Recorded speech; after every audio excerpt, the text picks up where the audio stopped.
This BBC podcast is supported by ads outside the UK. I'm Krasi Ivanova-Twig from the Global Jigsaw podcast from the BBC, where we explore President Putin's idea of what it is to be Russian. It's packed up in one expression that's become the catchphrase of the moment, the Russian cultural code. We ask, what does it mean? The Global Jigsaw looks at the world through the lens of its media. Find us wherever you get your BBC podcasts. Hello, it's Ray Winstone. I'm here to tell you about my podcast on BBC Radio 4, History's Toughest Heroes. I've got stories about the pioneers, the rebels, the outcasts who define tough. And that was the first time that anybody ever ran a car up that fast with no tires on. It almost feels like your eyeballs are going to come out of your head. Tough enough for you? Subscribe to History's Toughest Heroes wherever you get your podcast. BBC Sounds. Music, radio, podcasts. Hello. Today, Bloc en tout. Block everything. The rallying cry amid strikes in France this week after yet another PM was ousted. We're on the Cambodian border with Thailand, where locals are still trying to make sense of the short, sudden conflict between the two countries. In Iraq, we tell the fateful story of 3 young Yazidis who tried to escape to Europe, and the smugglers now in jail for their deaths. And finally, in Slovenia, we go along for the ride at a cycling festival in the hometown of Tour de France champ Tadej Pogačar. But first, it's been another week of escalation in the Middle East. 6 people waiting at a bus stop in Jerusalem were shot dead in an attack later claimed by Hamas. Then, Israel launched a targeted airstrike on Hamas members in Doha, killing 6, including a member of Qatar's security forces. The Gulf state called the attack a flagrant violation of international law. Observers say these latest events leave any chance of a peace deal and relief for the Palestinian people in Gaza ever more distant. While the Israeli government has barred journalists from entering Gaza to report freely on the war, Lucy Williamson was permitted rare access this week, albeit under the watchful eye of the Israeli army. It wasn't the usual drive into a war zone. Instead of a bumpy ride over ground churned up by tanks, we drove along a new military road, partly paved and painted with yellow and white Israeli road markings. And instead of a cramped and sealed armoured vehicle, we were driven in soft-skin cars, the ruins of southern Gaza spooling past the open windows for mile after mile. But the strangest thing of all was the quiet. As we stepped out of the vehicles near Tel el-Sultan in Gaza's southwestern corner, I heard only the sound of waves breaking on the shoreline. No regular boom of artillery, no gunfire, no rumbling of tanks. Not even the buzzing of drones, the background noise to Gaza's war, broke the stillness. It was all a sign of how confident Israel's army feels here now along Gaza's southern border since capturing the area last year. The price of that conquest for Gaza is clear. Almost every building I passed along the military road, known as the Philadelphia Corridor, has been shattered into rubble, little piles of splintered wooden masonry mapping where houses and farms once stood. Buildings here haven't just been destroyed, they've been atomized, anonymized, their remains strewn far and wide across the sand. In the distance, the city of Rafah itself has been all but flattened into the desert. Only a few pockmarked structures still stick up from the sea of rubble. The army brought us here not to see the devastation, but to show us a new aid distribution site it's building nearby, part of a plan to encourage up to 1 million people to move south from Gaza City before Israeli forces move in to seize what their Prime Minister has called the last stronghold of Hamas. The new aid site, large areas of sand surrounded by earth berms and concrete blast walls, will shortly be handed over to the controversial Israeli-backed Gaza Humanitarian Foundation to begin aid distribution. The foundation, known as GHF, has been fiercely criticised for the chaos of its operations. The UN says more than 1,100 people have been killed near GHF sites since May. Witnesses and medics say many were shot by Israeli forces. Israel's army has largely blamed Hamas, but admits sometimes firing at individuals it saw as a threat. Army spokesman Lieutenant Colonel Nadav Shoshani told me a lot of lessons had been learned to avoid people getting too close to military forces. He pointed out the fast road to the Israeli border and the edge of the designated humanitarian zone in Al-Mawasi, just visible up the coast, already crammed with displaced families. The whole idea is a safe, quick route, he said, as short a distance as possible for the trucks and for the people coming in. We can guarantee 0% looting. But many Palestinians in Gaza City are wary of moving south, not just because of mounting deaths around aid sites, but because Israel has repeatedly struck targets inside humanitarian zones like Al-Mawasi. And so, even as Israel's army intensifies its bombing of Gaza City and repeats calls for all residents to leave, many are staying put. People like Bayan Jundie, who told our cameraman in Gaza City that her family had already moved several times and didn't have the money to pay for transport south. The price of transport to Al-Mawasi, about 20 miles away, can reach £1,000, she said, adding, "There are no tents and no space there. The claims that there are lies." She said 2 of her family were injured and relied on a nearby clinic. "We won't leave," she said. Israel's army spokesman Nadav Shoshani said the argument that it wasn't safe, that there was no space and no facilities, is propaganda, used by Hamas to stop the civilians they hide amongst from leaving the city. He pointed to a new water pipeline laid from Egypt to the Al-Mawasi area and said the army was also providing thousands of extra tents. The proof that it was possible to evacuate Gaza City, he said, lay in the deserted landscape around us, recalling how the army had evacuated 1 million people from Rafah before the operation there last year. That was successful, he said. Civilians were able to get out of the line of fire. Minimal civilian casualties, maximum Hamas terrorists dead. That's what we want to achieve in Gaza City. But the International Committee of the Red Cross has said such a mass evacuation at this point is unfeasible and incomprehensible, and that nowhere in Gaza can absorb so many people. For Benjamin Netanyahu, Israel's divisive right-wing prime minister, Rafah is a symbol of Israel's military might and of his own determination to win the war. For his critics, Rafah's ruins are a reminder of what happened last time he sent his forces in to crush the final stronghold of Hamas. Lucy Williamson. Next, boycott, disobedience, solidarity. That's the slogan of a protest movement which emerged after France's national budget was announced back in July. The focus of public anger centres around proposals to remove 2 national holidays, impose a freeze on pensions, and €5 billion in health cuts. Hundreds of people were arrested in a day of protests that took place on Wednesday, just days after the French PM, François Bayrou, was ousted after losing a confidence vote. Andrew Harding has been watching events unfold in Paris. By 7 it was dark, the centre of Paris slick with drizzle and daubed with pools of yellow light. Most of the demonstrators had already drifted away, damp umbrellas shaken out as people disappeared down the steps into the city's brightly tiled metro tunnels. Soon it was mostly just young men in black masks roaming the streets, looking half-heartedly for trouble. 3 glass bottles were thrown, an impressive distance over our heads, exploding on a zebra crossing in front of some police vans, narrowly missing a woman on a bicycle. Then someone set fire to a bin on the far side of the Place de la République. There were a few cheers, a fire engine turned up to extinguish it, and the evening likewise fizzled out. Street demonstrations are, in many ways, a form of theatre, of performance.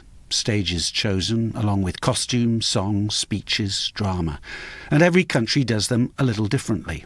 I've been water-cannoned in South Korea during a display of mesmerisingly well-choreographed violence by synchronised teams of rice farmers assaulting police lines with rocks and shields, advancing like columns of Roman infantry.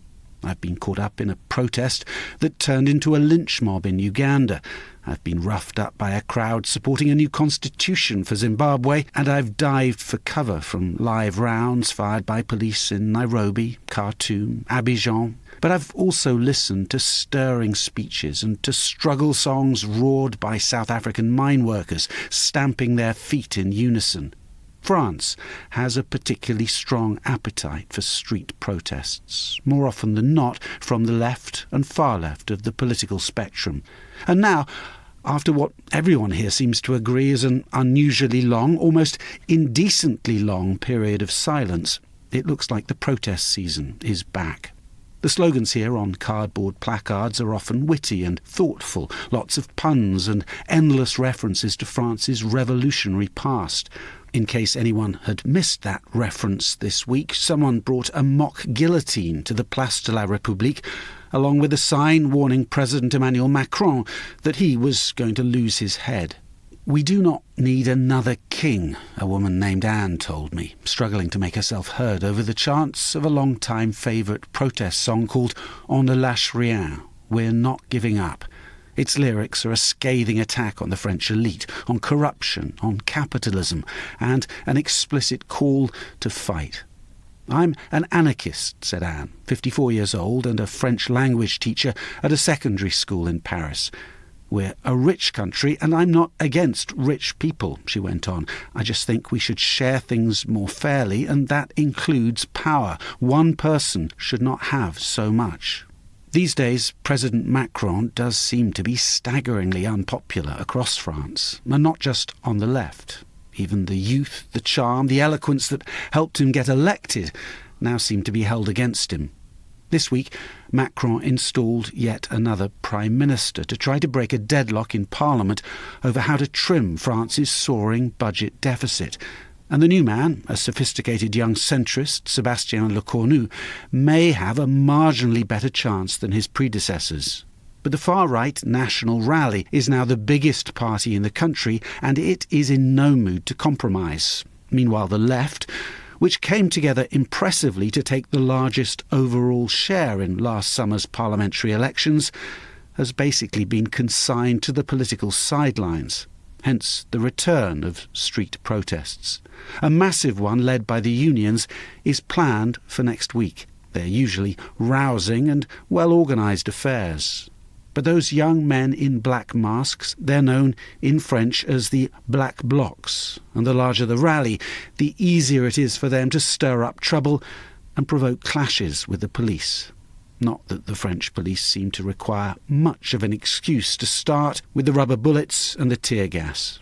So, where is all this heading? One French minister warned of an insurrectionary mood here. Some think the whole political system needs changing. Or maybe it'll rain again next week, and the crowds will just slouch away. Andrew Harding. Thailand also has a new Prime Minister, its third in just over a year. The previous incumbent, Paetongtarn Shinawatra, daughter of the populist tycoon Thaksin Shinawatra, was sacked by the country's constitutional court over a phone conversation she had in June with the Cambodian leader Thein Sein. She'd been trying to settle a bubbling border dispute, but a recording of the call was leaked, setting off a political crisis in Thailand and igniting a 5-day war along the border. Our Southeast Asia correspondent Jonathan Head has been looking at what caused this catastrophic breakdown in relations. When rockets started landing on northeastern Thailand in July, some of my Thai friends asked whether this wasn't the most pointless war in history. These are, after all, two countries sharing a long land border, the same Hindu-Buddhist heritage, and membership of ASEAN, the Southeast Asian Regional Alliance, which has always prided itself on resolving differences peacefully. What went wrong? Those who've been most affected by the conflict have no idea. They include Komsang Prachan, whose wife and 2 children were among 8 people killed when a Cambodian rocket hit a convenience store in Thailand's Sisaket province. On the Cambodian side, 5,000 displaced families living under rudimentary shelters in a rain-soaked temple compound and too scared to go back to their homes expressed no animosity towards the Thais, just bewilderment over what had happened. Mostly it was a toxic blend of troubled domestic politics, unresolved historical differences, and a tale of friendship between two dynasties which broke down spectacularly. The figure of Thaksin Shinawatra has loomed large over Thailand for a quarter of a century, the figure of Hun Sen over Cambodia for much longer. Their paths to power were very different. Thaksin, a telecoms tycoon, used his wealth and what were then novel populist policies to rise to the top of Thailand's rough-and-tumble politics. Hun Sen is a survivor of Cambodia's brutal past, a former Khmer Rouge commander who ran a puppet regime during the long civil war of the 1980s and gradually crushed all opposition to his rule. Yet the two men formed a friendship and a business partnership which lasted right up until the fateful phone call in June this year between Hun Sen and Thaksin's daughter Petongtarn.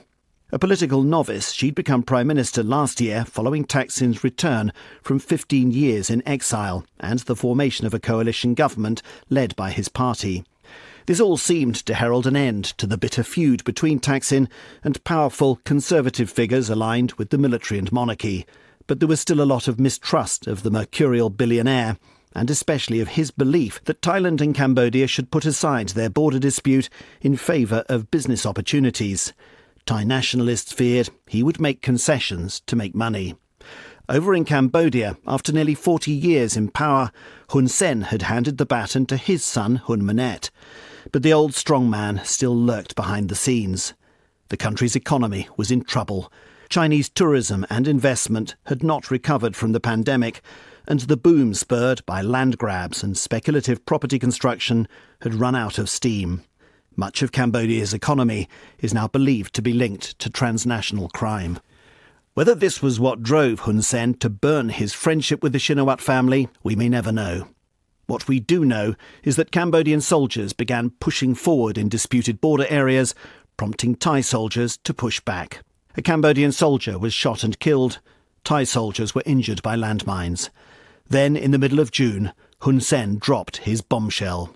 As communication between the two countries became more strained over the border, Petongtarn, responding to reporters' questions, described Cambodia's handling of the dispute as unprofessional. This was the day after her phone call to Hun Sen, in which we now know she referred to him respectfully as uncle and pleaded with him not to heed the belligerent comments of her own generals. Hierarchy matters in this region, and at just 38 years old, Petongtarn would have been viewed by Hun Sen as very much his junior. Her comment sent him into a rage. Calling it an unprecedented insult, he vowed to expose the truth about the Shinawatra family. Their call was leaked, which appeared to Thai nationalists to confirm all their fears about Thaksin's questionable loyalties. Petongtarn was suspended from office. A month later, the rockets were launched into Thailand, which responded with massive artillery salvos and airstrikes. Cambodia still denies stirring this conflict up. Instead, it paints itself as a smaller country bullied by its larger neighbours. "We are an ant going up against an elephant," said Suwatyara, spokesman for the ruling party. This narrative has been picked up by social media warriors who accuse Thailand of wanting to swallow Cambodia. Thai firebrands have responded with their own accusations of ingratitude for Thailand's hosting of millions of Cambodian refugees in the past. But they ignore, or perhaps don't even know, other bits of their history. That Thailand occupied a large chunk of Cambodia in the Second World War, that Thai soldiers in the 1970s pushed thousands of Cambodian refugees off a cliff and back through a minefield. Today, along what was once an open border, the Thais have rolled out razor wire, cutting communities in two. Mistrust, misinformation and anger now define a relationship which once allowed both countries to prosper. Jonathan Head. I'm Krasi Ivanova-Twig from the Global Jigsaw podcast from the BBC, where we explore President Putin's idea of what it is to be Russian. It's packed up in one expression that's become the catchphrase of the moment, the Russian cultural code. We ask, what does it mean? The Global Jigsaw looks at the world through the lens of its media. Find us wherever you get your BBC podcasts. Hello, it's Ray Winstone. I'm here to tell you about my podcast on BBC Radio 4, History's Toughest Heroes. I got stories about the pioneers, the rebels, the outcasts who define tough. And that was the first time that anybody ever ran a car up that fast with no tires on. It almost feels like your eyeballs are going to come out of your head. Tough enough for you? Subscribe to History's Toughest Heroes wherever you get your podcast. 10 years ago, at the end of August 2015, 71 migrants from Iraq, Syria and Afghanistan died in the back of a refrigerator truck, abandoned on a motorway lay-by near the Austrian border with Hungary. A decade on, our Budapest correspondent, Nick Thorpe, travelled to northern Iraq to meet the relatives of some of those who died, and got rare permission to interview the smugglers convicted for their part in the tragedy, who are now serving life sentences in a prison in Bulgaria. Just before she left Hanke, a dusty, sun-scorched cluster of villages on the edge of the Mosul Reservoir, 14-year-old Ellen wrote a poem in her journal. "Where is death? Come to me," it said. And death replied, "It's too soon, you're still so young." It's as if she had a premonition of what would happen. That poem is now inscribed in black script on her pale grey marble gravestone in Hanke, beside that of her brother, Alend, 16, and her uncle, Hedish, 21. Above the grave there's a large photograph of the three in the shade of a tin roof. Their family come here often to sit quietly and mourn. In the far distance, I can see the blue waters of the storage lake gathered behind the dam on the Tigris River. Beyond that, the naked mountains. It's hard to believe even a blade of grass could ever grow there. These three young Yazidis were among the 71 asylum seekers who died in the back of a refrigerator truck discovered at Parndorf on the motorway just inside Austria at the end of August 2015.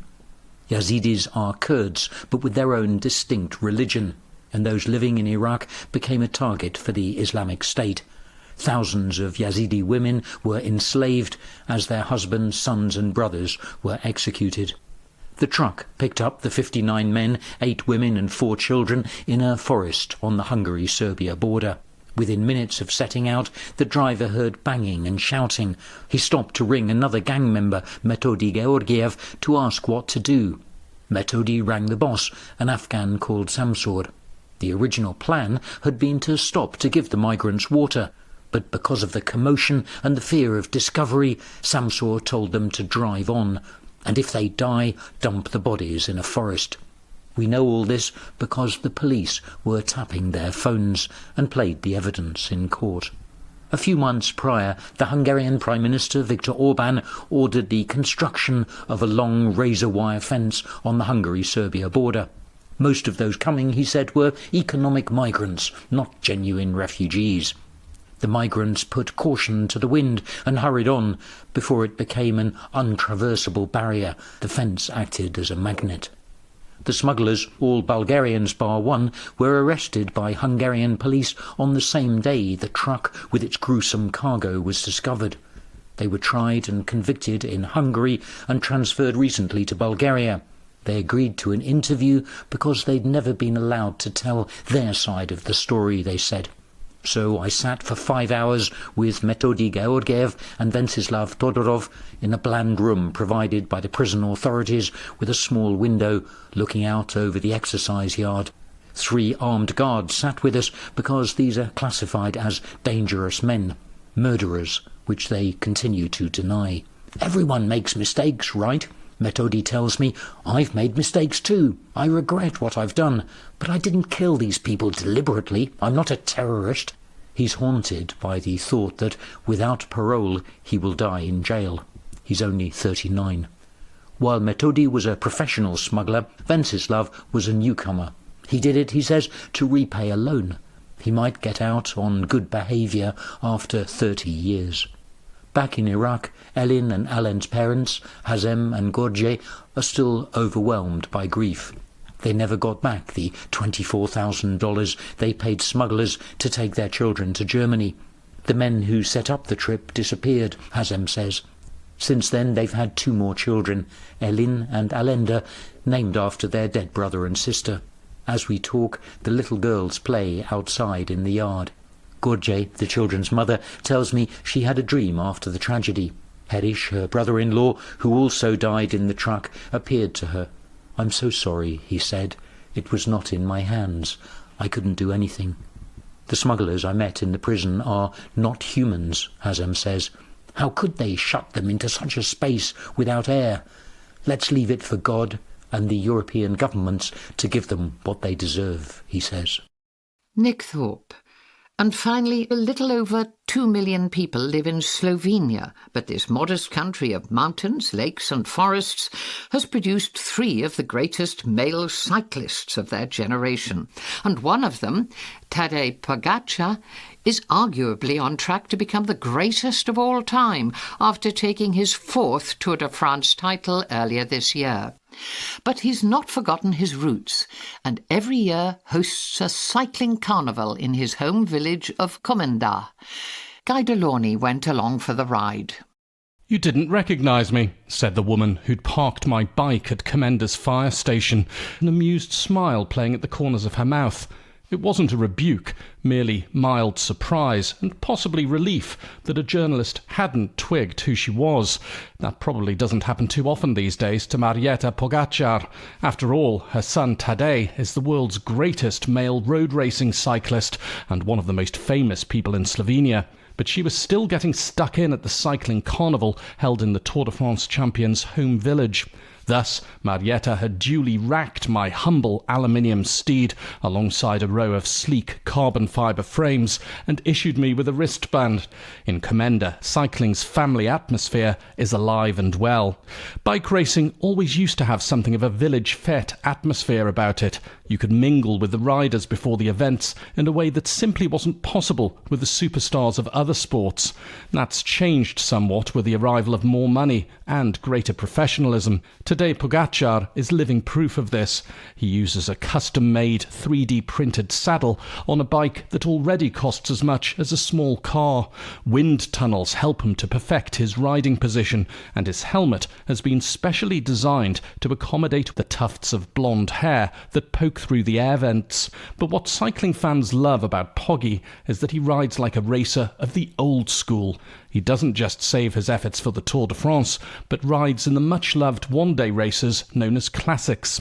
The Tadej Pogačar Cup adds another dimension, with races for young riders, including members of the club he sponsors.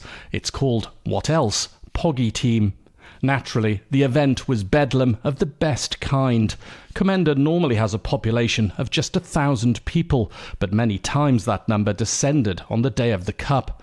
One happily refreshed local told me of his pride in today's success and his delight that the champion had come home to make a party for everyone. Meanwhile, anxious parents confessed to crossing their fingers for their offspring to stay upright on the 1-kilometre circuit around the village. A sound system blasted out encouragement for the young racers, many proudly sporting their Poggy Team jerseys. Thick crowds of spectators shouted much-needed encouragement. A short, sharp climb up to the church was followed by a dizzyingly rapid descent back down to the town hall, where I managed to grab a word with the man of the hour. The chance of any of these kids making it at the top of the sport is very small, Tadej told me, but if I can set them up with a lifelong love of cycling, that's a win. And with that, he was off to join what was billed as the elite race around Komenda.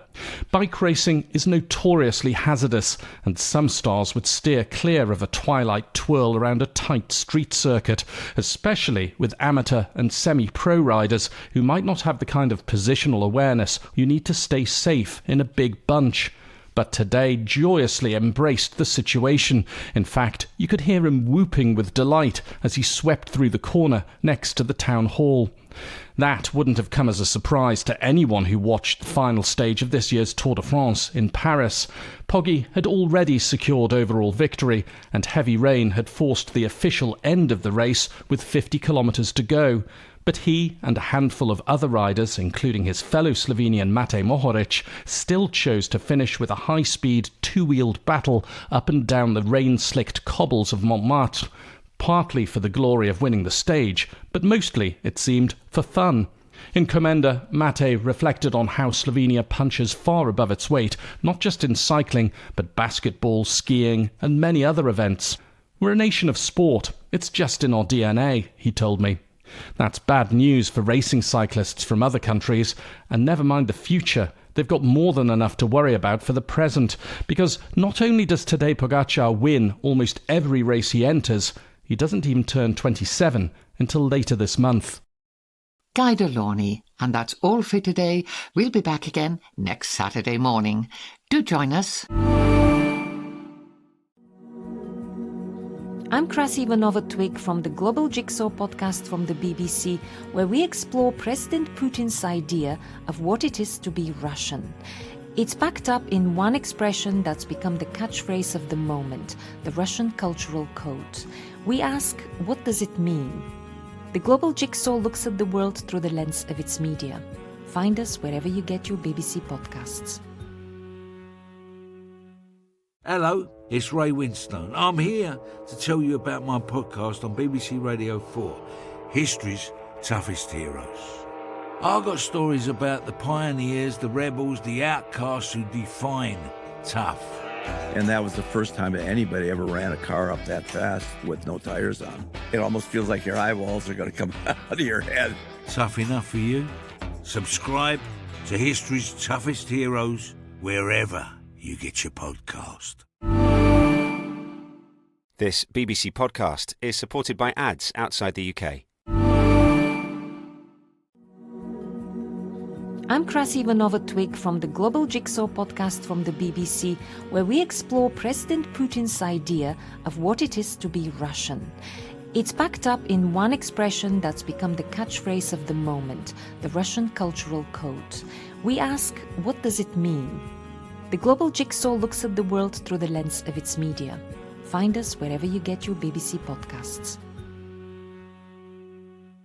Hello, it's Ray Winstone. I'm here to tell you about my podcast on BBC Radio 4, History's Toughest Heroes.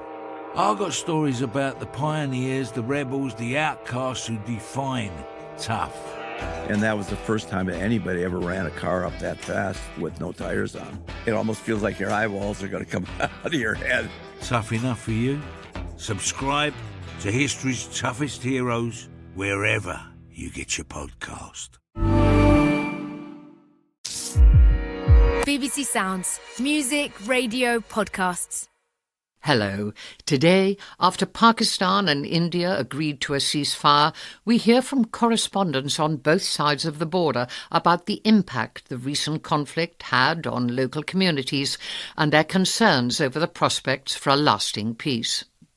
In Eswatini, we're at a football match where rowdy fans are decidedly less vocal when asked questions about their king.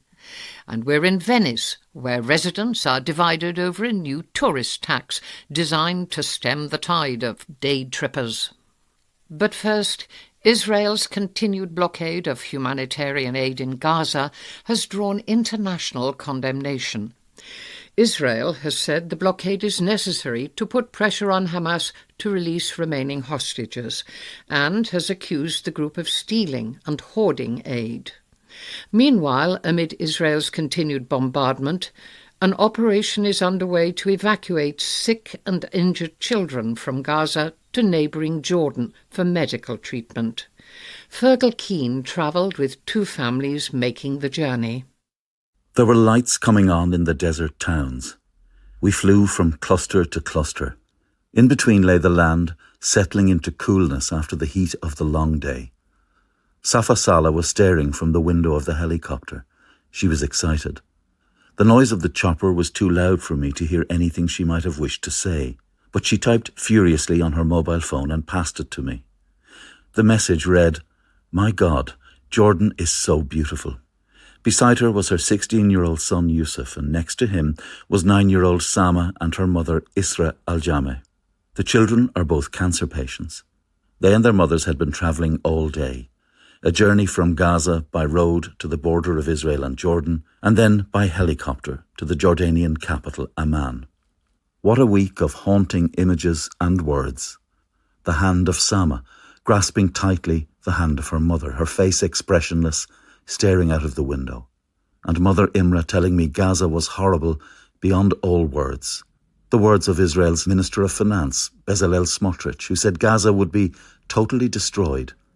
Of the human beings who live there, people like Sama and her mum, he said, they will be totally despairing, understanding that there is no hope and nothing to look for in Gaza, and will be looking for relocation to begin a new life in other places. There were the words of Hamas, which called the shooting dead of a pregnant Israeli woman on her way to deliver her baby at a hospital in the West Bank an heroic act. And perhaps the most politically significant words of the week, for many months, the words of Tom Fletcher, a former British diplomat and government advisor, now the UN's head of humanitarian affairs, who said to the UN Security Council, I ask you to reflect, for a moment, on what action we will tell future generations we each took to stop the 21st century atrocity to which we bear daily witness in Gaza. On a more personal level, there were the words from an incredibly brave colleague written to me 45 minutes before he was caught in an Israeli airstrike on the European hospital in Khan Yunis.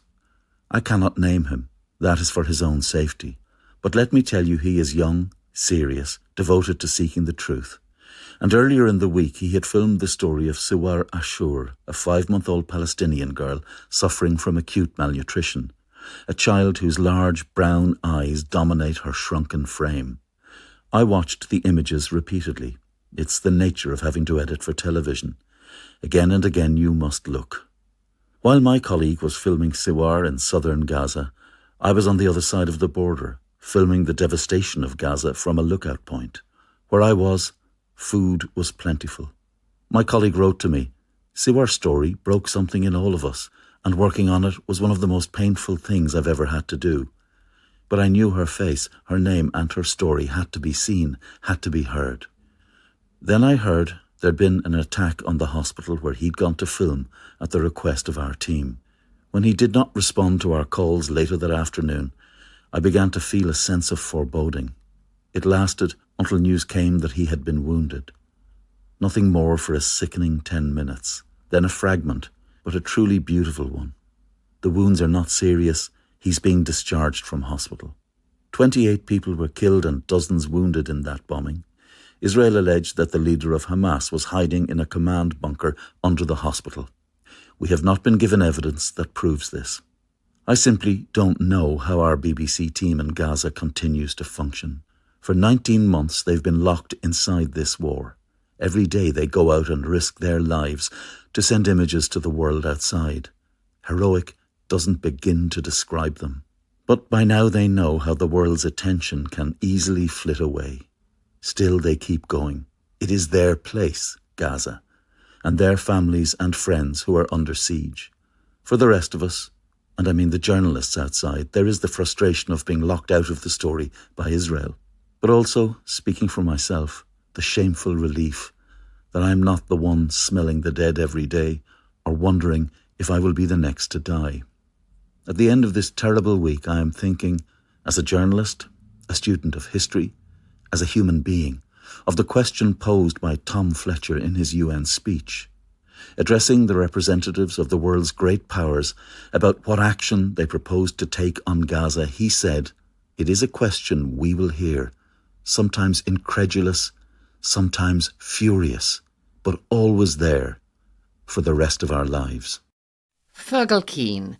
And since that dispatch was recorded, Israel's ambassador to the UN, Danny Danon, responded to Tom Fletcher's remarks, calling his statement utterly inappropriate. In a letter, Mr. Danon asked Mr. Fletcher if he and his agency did all they could to prevent the atrocities of October the 7th and help accelerate the release of Israeli hostages and to hold Hamas accountable. The nuclear-armed neighbours of India and Pakistan engaged in direct military conflict for the first time in 6 years, after an attack by militants in Indian-administered Kashmir killed 26 people, most of them Indian tourists. The government in Delhi accused Pakistan of supporting the militants behind the assault, though Islamabad rejected the allegations. India went on to launch retaliatory strikes, which led to 4 days of military exchanges before a US-brokered ceasefire came into force. And although military hostilities have subsided, Amir Pezada discovered a deep unease among those living on the Indian-administered side of the line of control. It was about 2 a.m. when I received a call from a colleague saying India has done it. Wake up. He was referring to India carrying out strikes in Pakistan. We've been expecting a military response from India since the massacre of 26 civilians in Indian-administered Kashmir on the 22nd of April. The media had already broadcast warnings from Prime Minister Narendra Modi. And 15 days later, in the dead of the night, India claimed it had destroyed 9 terror bases in Pakistan. Islamabad said the strikes killed civilians. It was a dangerous escalation of tensions between the two sides. I scrambled out of bed in Srinagar and began my journey towards the line of control, the de facto border between India and Pakistan. The intense shelling between the two countries continued throughout the night. My first stop was Uri, a town in Indian-administered Kashmir near the border. The place was deserted. We couldn't see a single civilian in what is usually a bustling market. As we travelled further into the town, we saw 2 houses that had been destroyed. Parts of them still on fire, but there was no one to tell us what had happened. The scene spoke for itself though, telling of residents who had fled in a hurry. Washed clothes still hung on a line. Chickens were still locked in their coops, and pots and pans lay scattered amid the debris. The acrid smell of burnt plastic and rubber hung in the air. Up on a mountain in front of us, I could see a Pakistani military post. The threat of further attacks from across the line of control persisted. We eventually came across a local shopkeeper, Bashir Ahmad. Whenever there are tensions between India and Pakistan, we bear the brunt, he told me. Since his childhood, he said he had been forced to flee his home scores of times. This time, he didn't want to leave and was angry with the administration in Delhi. When the government knew it was going to carry out strikes, why didn't they advise us to evacuate? We could have left in time, he said, clearly exasperated. He told me that a few people had been injured and were now in a hospital about 40 kilometers away. We had to leave as evening approached, since the risk of cross-border shelling was higher at night. From Uri, I went to Baramulla Hospital, where I saw 4 injured patients in the emergency ward. Badruddin Naik and his 8-year-old son, who both had head injuries, sat on a bed in the corner of the ward. What was our fault? Naik asked. We were sleeping when a shell hit our house. I showed him photos of the home we had visited. Yes, that's my house. He told me that after the first shell hit around 3 a.m., he grabbed his children.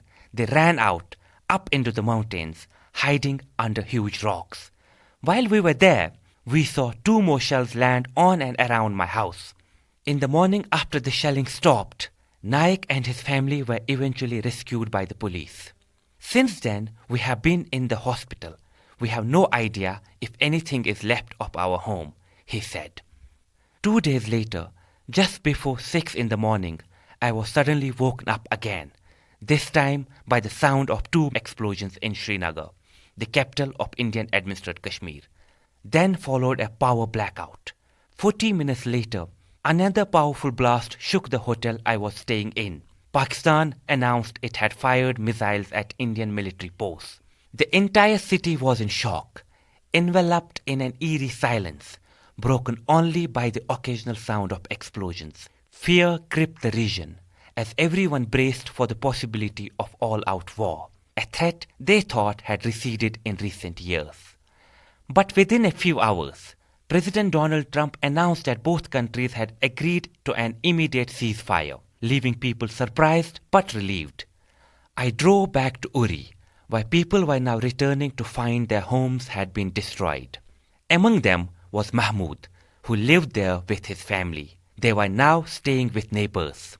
How long will they shelter us? He asked. I will have to rebuild, but I have no resources to do so, he said. The current cycle of violence has ended, but people like Mahmoud will be coping with the consequences for a long time. And many are unsure if the fragile peace will hold, or when the next conflict will strike. Amir Pezada.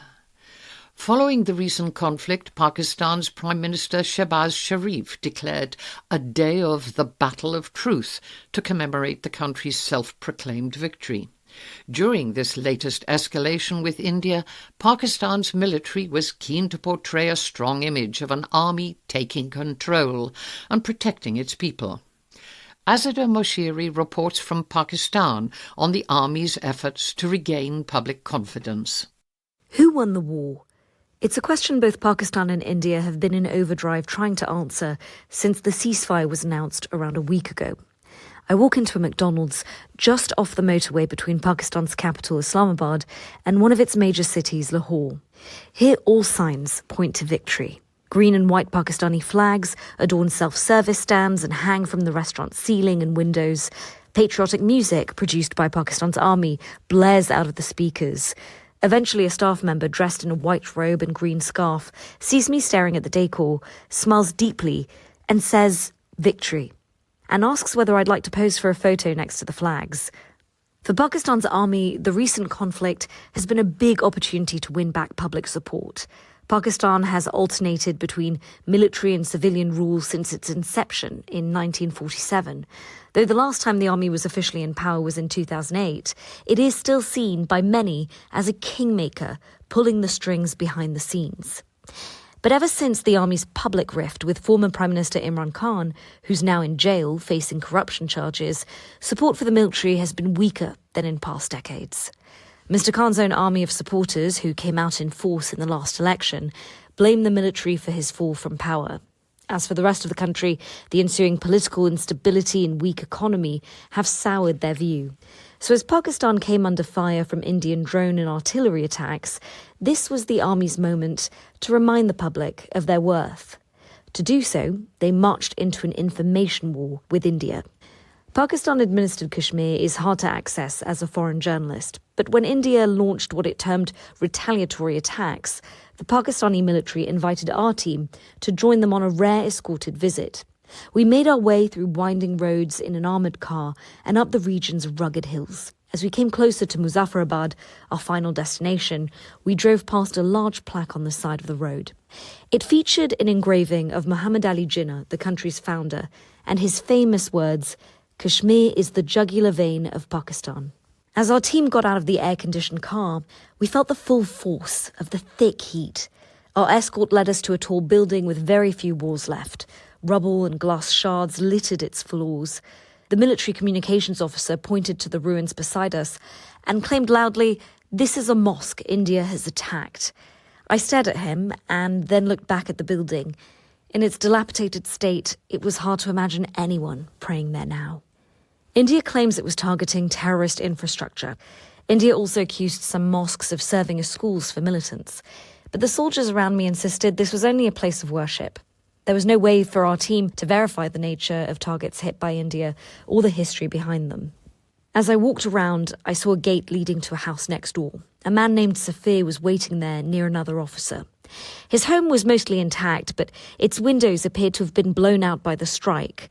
Safir told me his daughter was asleep inside when the attack happened. He claimed the only reason this area was targeted was India's propaganda. I asked him if he was worried or scared. He repeated what many have told me in recent weeks, that he trusts Pakistan's army and that it's strong. It's hard to escape this message on the internet. The platform X is banned in Pakistan and accessible only through private networks. Typically, it's flooded by Imran Khan's supporters calling for his release from prison. But when the government unblocked X during the conflict, it became a virtual battlefield for Pakistan and India's meme wars. The platform's algorithm in Pakistan has been feeding me songs trolling India's Air Force about the jets that Pakistan claims to have downed. Videos of various Pakistani military officers with animated heart emojis attempt to turn them into heartthrobs. Pakistan's army has publicly thanked what it called its cyber and information warriors for their unwavering support.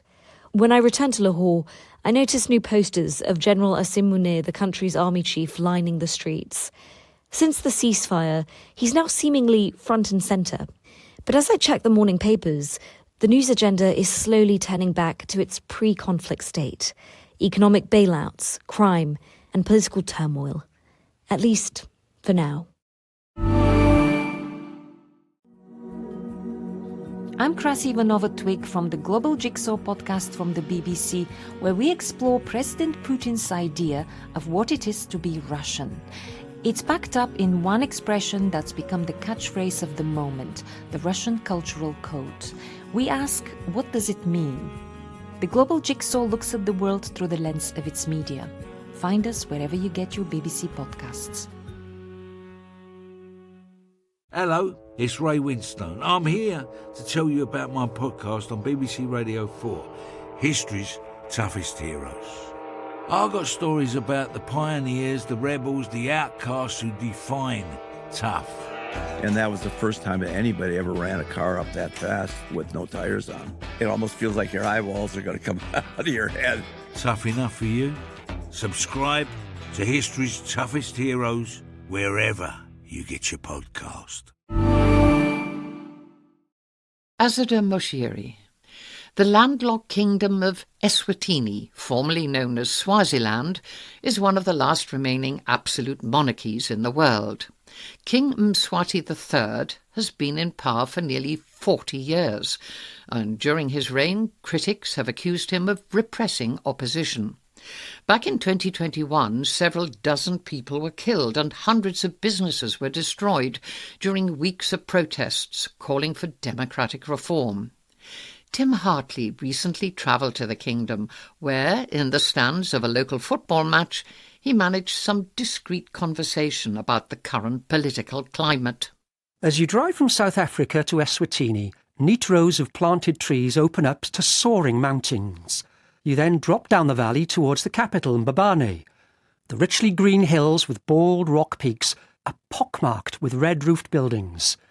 It feels as if you're entering a hidden mountain kingdom, which in a sense you are. Eswatini is the only absolute monarchy in Africa. King Mswati III rules by decree over his million subjects. He often appears in public in traditional dress and has many wives. Though a low-income country, Eswatini has high literacy rates. Things look peaceful, but all is not what it might seem. It's Saturday afternoon, and I decide to take in a game of football. Today's match of the day is the local club Mbabane Swallows against Lazita Spurs in the quarter-final of the Ingwenyama Cup, the King's Cup. As I cross the car park of Manzini's Mavuzo Stadium, I'm greeted by a choking haze of smoke. Precarious wood fires are balanced on makeshift stalls.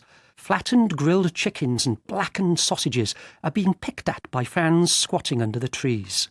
It's a bit dusty underfoot, and children run jubilantly in, out and around us. Girls scurry around collecting empty beer bottles to earn small change, while little boys in tatty Premier League football shirts kick a ragged ball about. Leo, Mike and their friends take me under their wing. Inside the ground, they open a cool box, and as the game kicks off, cans of the local Sibebe lager are handed round. All the lads wear something of a uniform: jean shorts, T-shirts and frayed beanie hats. Leo's 25 and works in procurement. He's friendly but serious, intense almost. We talk about the team, his life in the small town of Siteki on the border with Mozambique, and politics. Manzini is the second biggest town in Eswatini. But leave the centre, and its tarmac roads soon give way to rutted red earth, and there's a slight air of menace from the young men idling by the roadside. After decades with no political reform, the people took to the streets. Leo tells me he was part of the pro-democracy protests in 2021. You see, the king and his family run everything here, he said. They own everything. The protests turned violent. The king sent in the army, people got shot, the protest fell silent. I'm one of the lucky ones, Leo said. I kept my head down and kept my job. Some of my friends had to run away, leave Eswatini. On the pitch, the Swallows took the lead. Cue some rhythmic dancing and the blowing of the vuvuzelas. The teenage girls behind me seemed less interested in politics than having a good time. They danced, took selfies, and from a clear plastic bottle offered me a swig of homemade amarula, a creamy firewater. None of the other lads joined our conversation.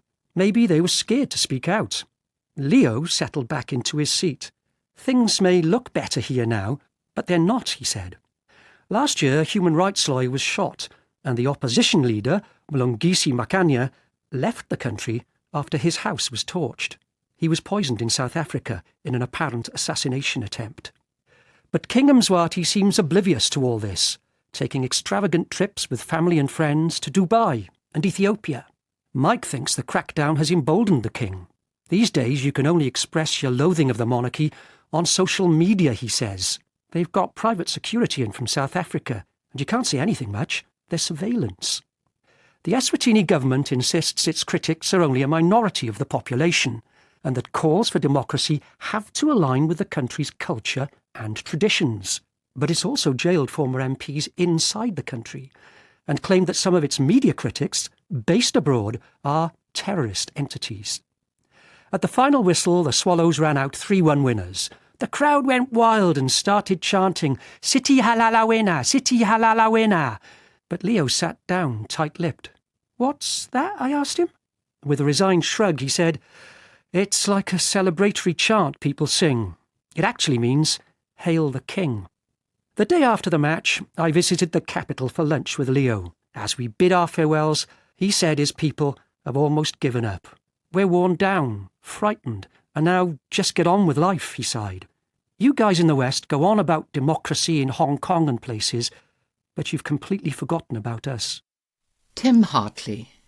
Popular tourist cities around the world are keeping a watchful eye on Venice's experimental access fee, a ticket into the city that's meant to deter day trippers who spend little and crowd Venice's most glorious sights.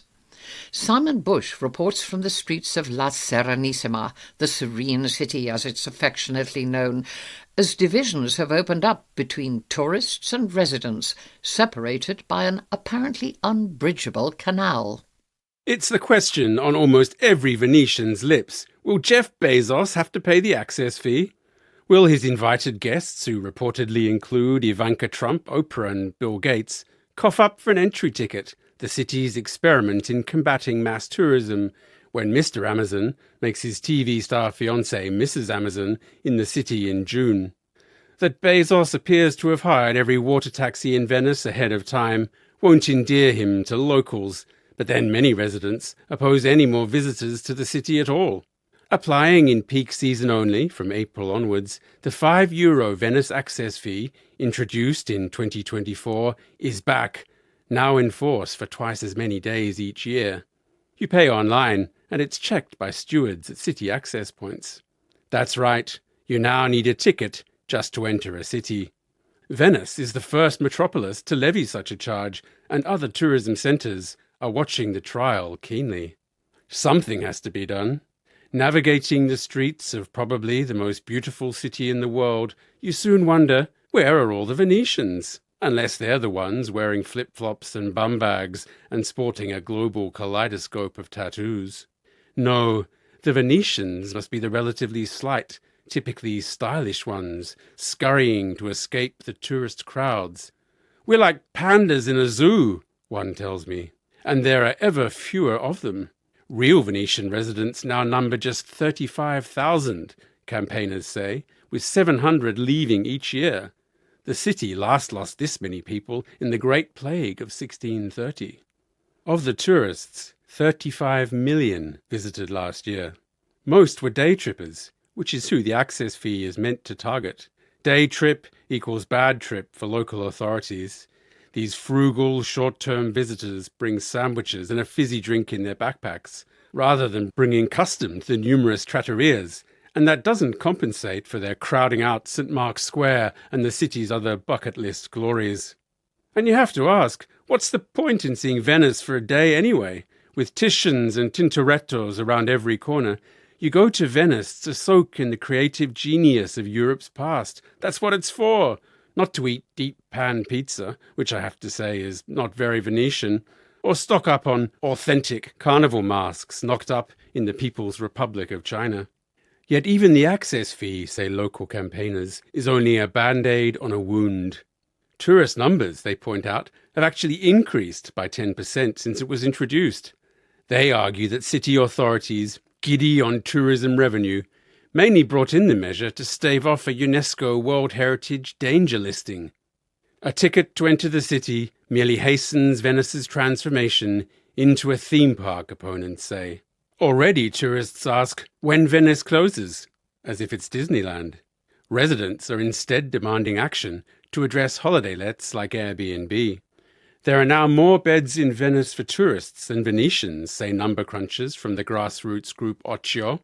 Venice has been sold, Ivana Karatin tells me from her gorgeous apartment overlooking the Orsiolo Canal. The residents of holiday rentals that surround her keep her up every night, she says. Tourism is eating everything. Soon there'll be nowhere left for Venetians to sleep but in the canals, muses a local cartoonist. But the tourist onslaught is changing the city in other ways too. Bakeries are disappearing, leaving locals short literally of their daily bread. Squares where kids used to play are being colonized by profitable cafe tables. In the evening, you could hear your footsteps. That dimension of silence has gone, Giovanni Leoni, an architect and activist, tells me. Visiting Venice, you see that a two-track city has developed, insouciant tourists on the one hand, on the other, increasingly worried Venetians, each side exchanging barely a word. The trouble is that more tourists lead to longer queues, even pricier facilities. Soon the sole sight worth seeing in Venice might be the hordes of other tourists. Perhaps only then will we get sick of each other and hand this crumbling jewel of a city back to the Venetians, if there are any left by then. Simon Bush. And that's all for today, but you can hear more stories on the From Our Own Correspondent podcast on BBC Sounds, including a dispatch on the unease among Syria's minority communities as the country tries to rebuild after Assad. We'll be back again next Saturday morning. Do join us. Who's in the news for all the wrong reasons? Step inside the world of crisis management and so-called spin doctors with me, David Yelland. And me, Simon Lewis. In our podcast from BBC Radio 4, we tell you what's really going on behind the scenes as the week's biggest PR disasters unfold. Simon and I used to be on opposite sides of a story in the media when I was editor of The Sun and Simon was communications secretary to the late Queen. Now we've teamed up to share everything we know about what's keeping those big stories in and out of the press. As the great philosopher King Mike Tyson himself once said, everyone has a plan until they're punched in the mouth. And there's a lot of people punching people in the mouth in this town. Listen and subscribe to When It Hits the Fan on BBC Sounds.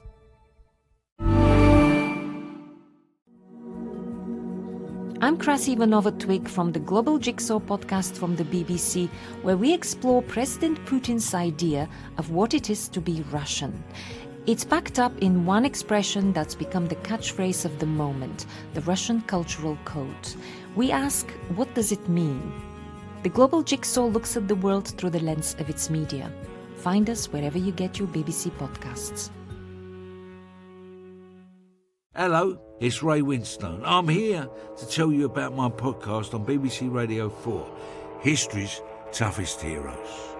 I've got stories about the pioneers, the rebels, the outcasts who define tough. And that was the first time that anybody ever ran a car up that fast with no tires on. It almost feels like your eyeballs are going to come out of your head. Tough enough for you? Subscribe to History's Toughest Heroes wherever you get your podcast. This BBC podcast is supported by ads outside the UK. I'm Krasi Ivanova-Twig from the Global Jigsaw podcast from the BBC, where we explore President Putin's idea of what it is to be Russian.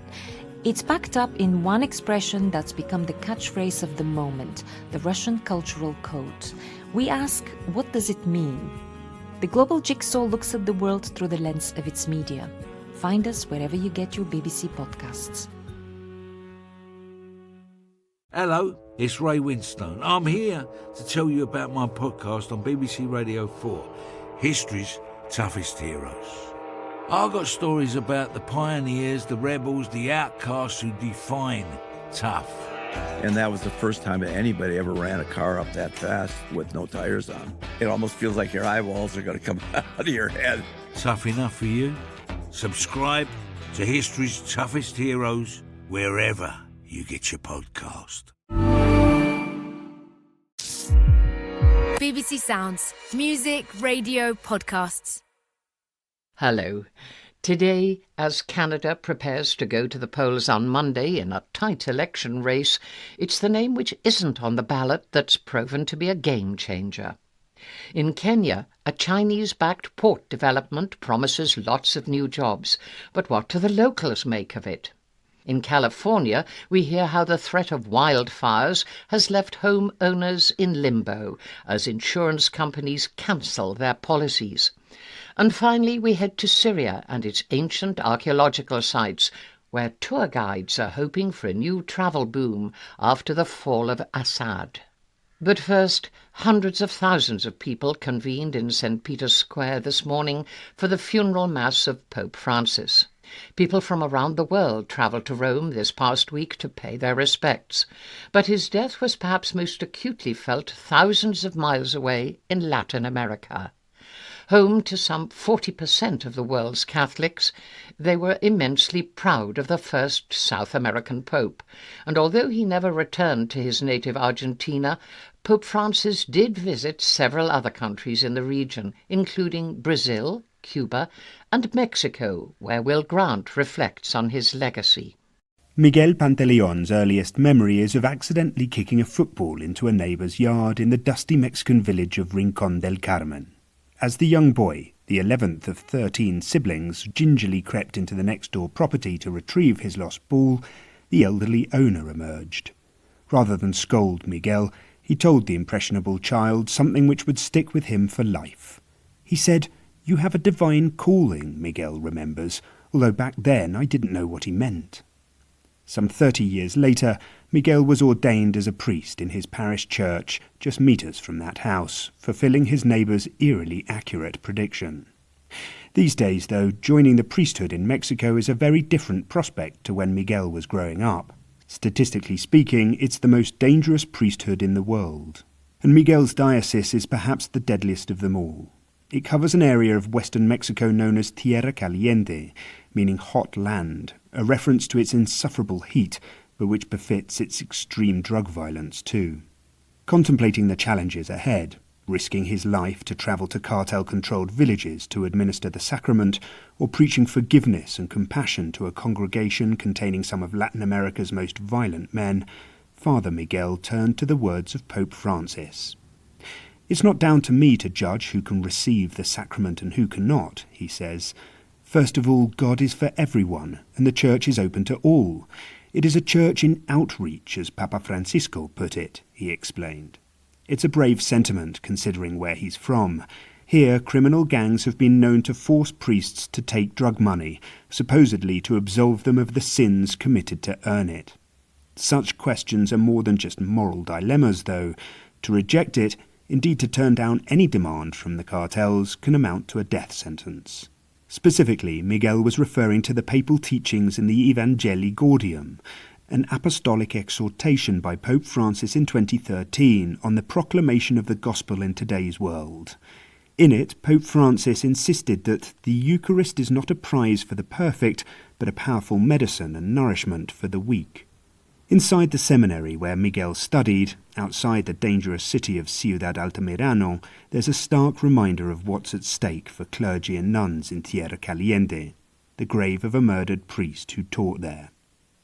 In a shaded corner, a granite gravestone reads the name Padre Habacuc Hernández Benítez.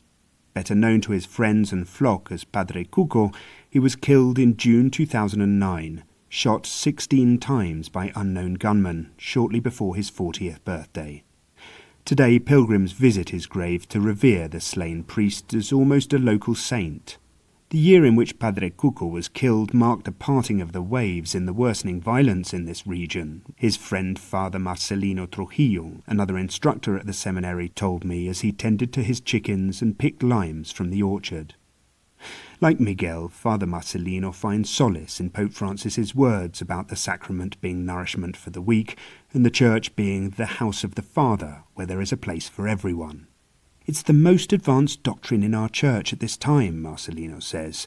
Anyone can receive the Eucharist, but if there's no disposition to God in your heart and in your life, then it's the same as receiving nothing. In 2016, Pope Francis came to Tierra Caliente himself.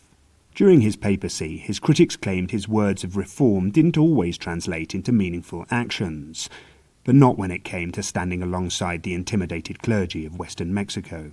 He delivered Mass in Morelia, in the violent state of Michoacán, in a plaza where just 8 years earlier drug gang members had thrown 2 grenades into the crowd during Independence Day celebrations, killing 8 and injuring dozens more. He warned against resignation in the face of violence, corruption, drug trafficking and the disregard for human dignity. He admonished church leaders in Mexico, calling on them to offer prophetic courage to their flock. And he urged seminarians not to become, as he put it, clerics of the state. Miguel Pantaleon was one of those seminarians at that time. Today he's led Mass in remembrance of Latin America's first pontiff. And Miguel hopes that the next pope will also appreciate the complexities facing the clergy in Tierra Caliente. I know that one day I'll have to come into contact with the cartels, but not to confront them, said the local boy turned parish priest, rather to show them the face of God's mercy, because God is for them too. Will Grant. To Canada now, where there's been record early voter turnout for this Monday's general election. The 2 front-runners are the current Liberal Party Prime Minister, Mark Carney, and leader of the opposition, Pierre Poilievre. His Conservative Party started the year with a substantial lead in the polls, which has gradually been eroded, with Mr Carney now in front. But as Neil Razel reports from Vancouver Island, on Canada's west coast, it's the name that's not on the ballot that has turned this campaign upside down. Donald Trump. There, I said it, though there's an element here of he who must not be named. It's actually fascinating how many people don't want to say his name, Jennifer Lash tells me, adding, people just say, that person to the south. She's the Liberal Party candidate here in North Island, Powell River, a constituency almost 3,000 miles from the capital, Ottawa. It's a staggeringly beautiful expanse of mountains, forests, beaches, and fjords that is about the size of Croatia.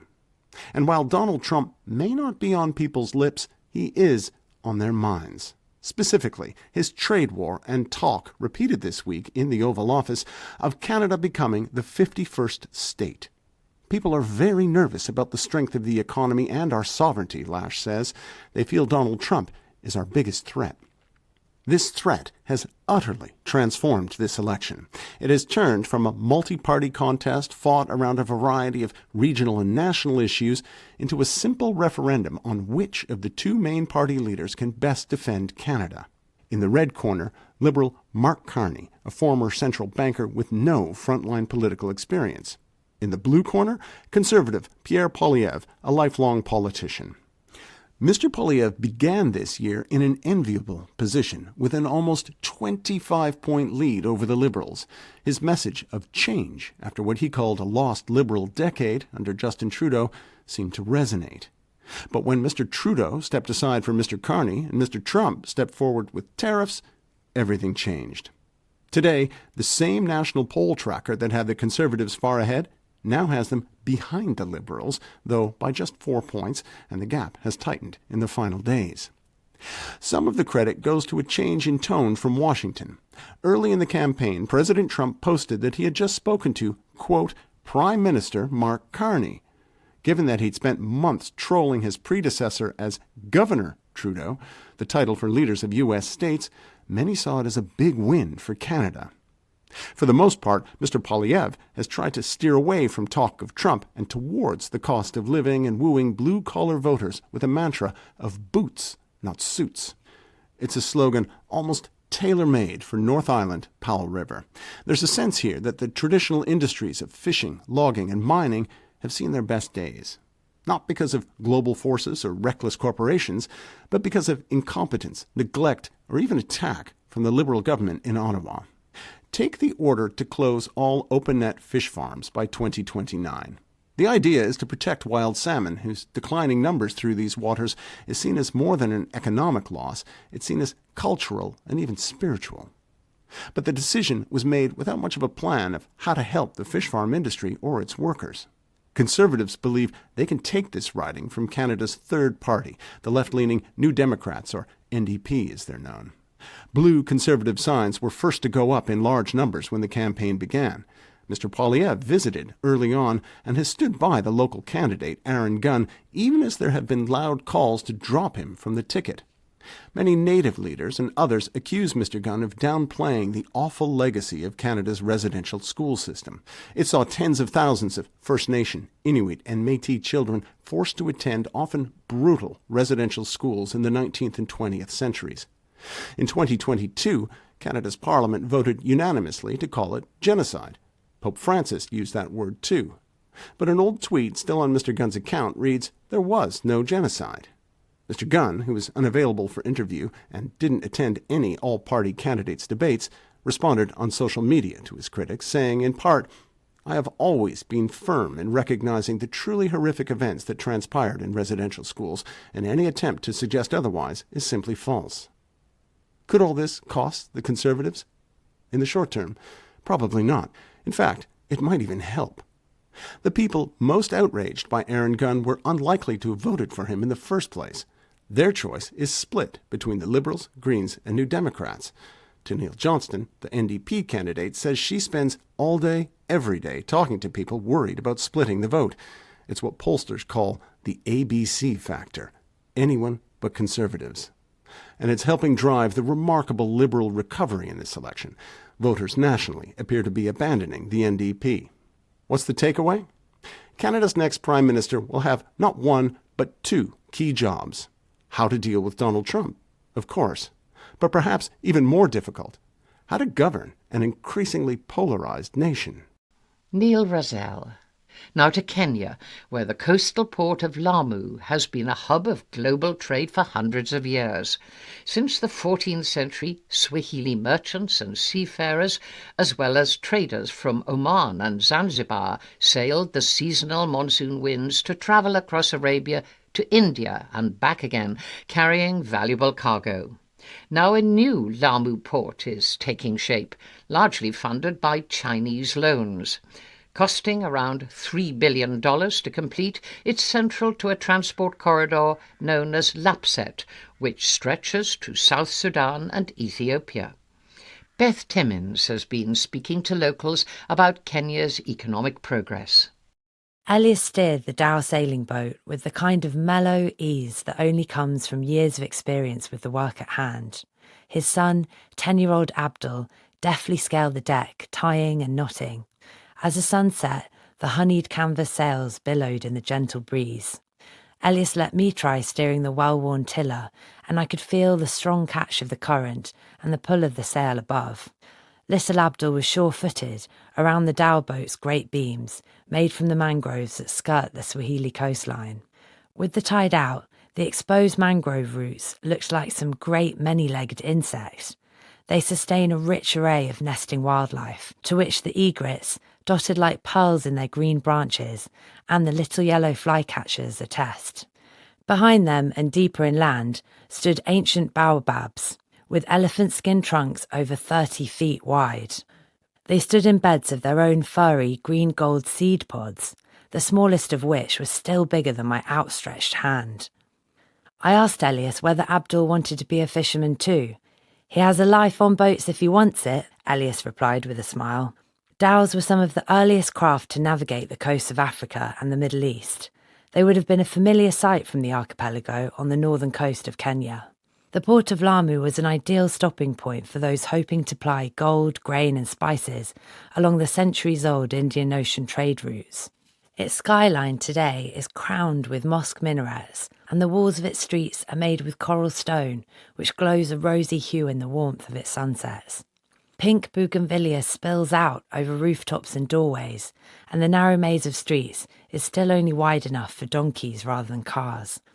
But plans are underway to change Lamu. It's part of an ambitious new development corridor backed by China, which will see the creation of a new port, set to be Africa's deepest, rivaling Mombasa. His voice soft and raspy, Elias told me locals haven't felt involved in the plans so far, though there have been consultations. "We feel shut out and will lose more of our fishing for sure," he explained with a sigh. He is also worried about the impact of Kenya's new high-speed electric railway, planned to connect Lamu to Ethiopia and South Sudan. It's part of a vast infrastructure network known as the Lamu Port South Sudan Ethiopia Transport Corridor, LAPSET for short. That includes oil pipelines, a refinery, a power plant, new roads and airports that's expected to cost some $23 billion. Partly financed by Chinese loans, it will be connected to China's Global Belt and Road Initiative. So far, Kenya has completed some of the berths at the new Lamu port, as well as an airport and a road linking to the Ethiopian border. Proponents, including former President Uhuru Kenyatta, say it will attract trade from major shipping routes and benefit Kenyan producers immensely. But locals fear there will be downsides to the development too. Lamu's port is just 10 miles away from the small-scale farming and fishing on the island. 70% of the local population depends on small-scale fishing, and Elias told me fishermen are worried that the dredging for the port's construction is diminishing fish stocks. He said the kingfish, barracuda and tuna caught by locals have not been as plentiful since the port's construction. Whale sharks, which can live up to 130 years and used to visit these waters regularly, are also a rarer sight now. Amina, known locally as Mama Pweza, meaning Mama Octopus, leads a team of women who fish sustainably as part of the Pate Marine Community Conservancy that helps to protect inshore ocean areas. I want to make sure our fishing waters stay the same, she told me. During the pandemic, Mama Pweza, who has spearfished octopus since she was a teenager, implemented a 4-month closure of a key octopus fishery in efforts to make the catch more sustainable. When the sun had set that day, I swam in the sea and marvelled at the phosphorescence as plankton sparked like shooting stars from my fingertips, a galaxy of life below in the black waters. That morning in the old town, I'd watched children playing a game to see who could throw the supple, javelin-like mangrove seeds the furthest, landing like darts in the soft sand. Elias shared his concern that the pace of the port's development could make a life like his inaccessible for his son Abdul. I want to protect this beautiful place, he says, so my son can live here like I have. Beth Timmins. I'm Krasi Ivanova-Twig from the Global Jigsaw podcast from the BBC, where we explore President Putin's idea of what it is to be Russian. It's packed up in one expression that's become the catchphrase of the moment, the Russian cultural code. We ask, what does it mean? The Global Jigsaw looks at the world through the lens of its media. Find us wherever you get your BBC podcasts. Hello, it's Ray Winstone. I'm here to tell you about my podcast on BBC Radio 4, History's Toughest Heroes. I've got stories about the pioneers, the rebels, the outcasts who define tough. And that was the first time that anybody ever ran a car up that fast with no tires on. It almost feels like your eyeballs are going to come out of your head. Tough enough for you?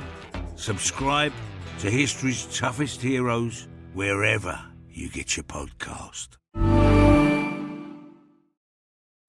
The fires which ravaged parts of Los Angeles in January threw into sharp relief the vulnerability of close-built communities living amid drought-like conditions. Earlier this month, human remains were found in Altadena, one of the worst-hit areas, raising the death toll from the fires to 30. What was once a seasonal threat has now become a year-round hazard for homeowners up and down California, with insurance premiums rocketing as a result. Many residents are considering leaving the state as they simply can't afford to live there anymore. Amy Stedman spoke to some of them in the San Francisco Bay Area. Carl is a local hero. His name adorns the coffee table books, scented candles, and fridge magnets found in San Francisco's many gift shops. Carl, of course, is the thick layer of fog that sweeps into the Bay Area, softening the light and cooling the city. So much so that Mark Twain allegedly said, "The coldest winter I ever spent was a summer in San Francisco." Carl's influence means houses just a few streets apart can sell for hundreds of thousands of dollars less, depending on his reach. He regulates the climate, keeping temperatures down and, critically, reducing the risk of wildfires. Firefighters here revere him. Since the catastrophic LA fires in January, wildfire has dominated conversation in the Bay Area. Alerts have ramped up, and discussion around exit routes, evacuation go bags, and red flag warnings have all intensified. Yet beyond the immediate flames, another crisis is unfolding. Hundreds of thousands of homeowners across California are now being served non-renewal notices by their insurance companies. Many major insurers, including California's largest, State Farm, are no longer issuing policies in California at all, citing the risk of wildfire as too great. And, if you're lucky enough to get a policy, the prices are astronomical, rising for some by nearly 1,000% in the last 8 years alone. My friend Sarah, an artist originally from Wales, has lived in her family home just above Muir Woods, a breathtaking redwood forest, for the last 11 years. But her ability to stay is increasingly under threat. She's been dropped by her insurer twice, each time being told it's because of her proximity to the redwoods. The towering trees rely on Carl's fog for nearly half their water intake, which helps cool the climate, capture carbon, and sustain California's unique landscape. But Carl is not as reliable as he once was. Scientists at the University of California, Berkeley estimate fog levels have declined by about a third over the past century, leaving the redwoods, and those who live near them, increasingly vulnerable. After her last policy was dropped, the only company willing to cover Sarah's house quoted $11,000. After an in-person inspection, that premium jumped to a staggering $16,000. Sarah tells me that of 20 people in her neighbourhood WhatsApp group, all but one have been issued non-renewal notices in the last year. Another woman, Amy, told me she'd had the same policy at her panoramic property for 35 years without a claim. She also was dropped overnight. This leaves homeowners scrambling for bare-bones policies that don't cover anything close to the cost of their homes, but with premiums that are double or even triple what they had paid for traditional coverage. Sarah has finally found an alternative policy for $11,000, but it has not been easy. I had to employ an expensive broker, have inspections, remove shrubbery, and spend days doing endless paperwork. It's relentless, she says. Beyond the fear of fire, beyond the stress of securing and keeping insurance, there's an even bigger threat looming. We've all been asking ourselves, Sarah explains, if we pay these astronomical premiums, do the insurers even have enough money to cover us all if the worst happens? And if not, will the Trump government provide federal help?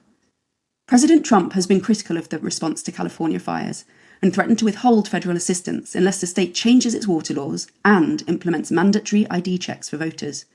We just can't afford to take that risk, Sarah adds. So she's decided to return to the UK. The irony that the beauty that first drew her to the Bay Area is now forcing her to leave isn't lost on her. As for me, we rent a house on the other side of town. Cheaper because it's perched on the edge of a canyon, but thanks to the stunning ancient woodland that encircles us, it's also considered a major fire risk. Our landlords reached out last month to say they plan to sell, before, as they put it, the fire risk becomes too great, making the property uninsurable and ultimately unsellable. While we love this extraordinary place, the environmental and financial risks are too much. It's with heavy hearts we too plan to move back to the UK this summer.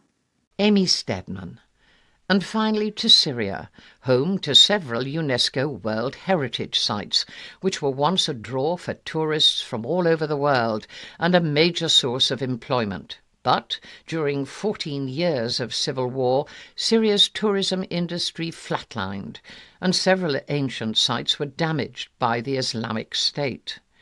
But with IS and President Bashar al-Assad now gone, Leon McCarran finds there's fresh hope that Syria's cultural heritage could begin to draw visitors back. In a town square in southern Syria, just a few steps away from the remains of a 4th century monastery, I see a flag painted in bold colours on a stone wall. Since the fall of the Assad regime, the new Syrian flag of green, white and black with 3 red stars has become ubiquitous across the country. But this mural is different. It has been here since the start of the uprising in 2011, and, despite the best efforts of the Syrian military, it was never removed. I am told this by Ahmad Moqdad, who grins from under a bundled white scarf. Ahmad is short, stocky, with an ever-present cigarette in hand. He has a flair for storytelling, which is not a surprise, perhaps, given that he's been doing it for most of his life. Ahmad was born here in the city of Basra, once the capital of Roman Arabia and today an open-air museum. There are extensive remains of the Nabatean, Roman, Byzantine and Umayyad eras, many of which are immaculately preserved. The most striking feature is an exceptionally intact 15,000-seater 2nd century theatre. In the early 2000s, before the war, it was thronged with tens of thousands of tourists every day, Ahmad tells me. They would come from all over the world to see the riches of Syria's history. Bosra is one of 6 UNESCO World Heritage Sites in the country. There are another 4,000 registered heritage sites and 10,000 more unregistered. I was in tourism since I was 7 years old, Ahmad tells me. It was all I knew and everything I loved. He points out the original Roman building where he was born and raised.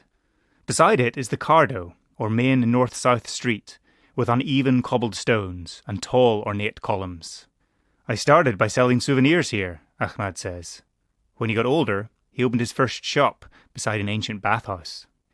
In 2009, tourism constituted around 14% of Syria's GDP and employed over 10% of the workforce, either directly or indirectly. But, less than 2 years later, revolutionary slogans written on walls in nearby Daraa city sparked mass protests, leading to violent government reprisals. The country and its population were cut off from the rest of the world by conflict, sanctions, and closed borders. Ahmad had always opposed the regime. When the first mortars were fired on civilians, he sent his family to a secret spot in the eastern desert.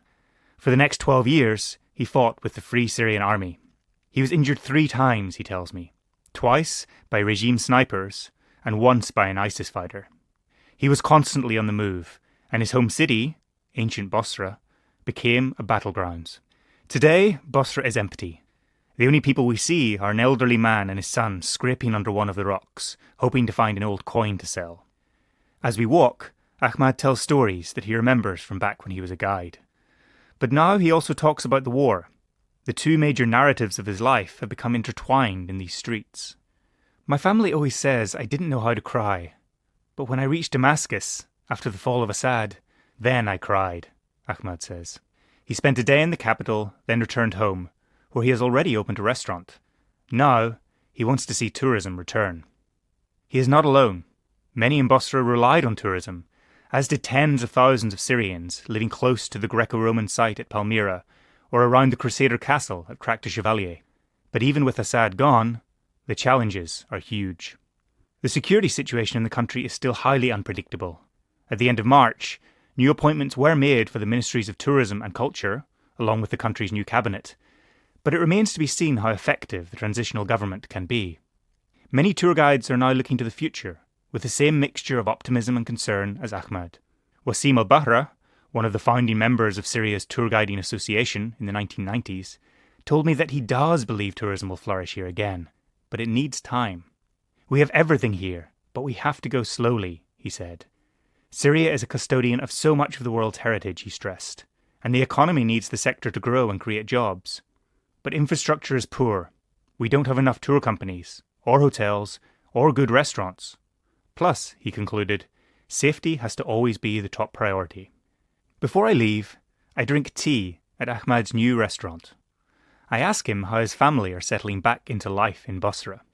They're still in the desert, he tells me. Like everyone in Syria, he is still treading carefully. You'll know when things are better, Ahmad tells me, when you see me here with my kids. Then Syria's future is bright. Leon McCarran. And that's all for today, but you can hear more stories on the From Our Own Correspondent podcast on BBC Sounds. We'll be back again next Saturday morning. Do join us. News moves fast, but understanding takes time. In a world of misinformation and constant updates, Currently from BBC Radio 4 presents documentaries that bring you closer to the heart of the story and go beyond the headlines. From undiscovered truths and hidden stories to the biggest issues of the day, we go further and unravel the untold. Well, let's talk about borrowing costs and whether the Chancellor has a problem. The UK's national debt has risen dramatically, but how worried should we be? To dramatic moments that reveal how the world really works. We bring you the stories from those closest to them. It all felt so ominous. How this vast machine, built of metal by human hands, could be broken by a simple collision with a bird. Where the world of news comes to life and your perspective changes. German politics is usually stable, but that's not true anymore. Listen to Currently on BBC Sounds and to not miss an episode.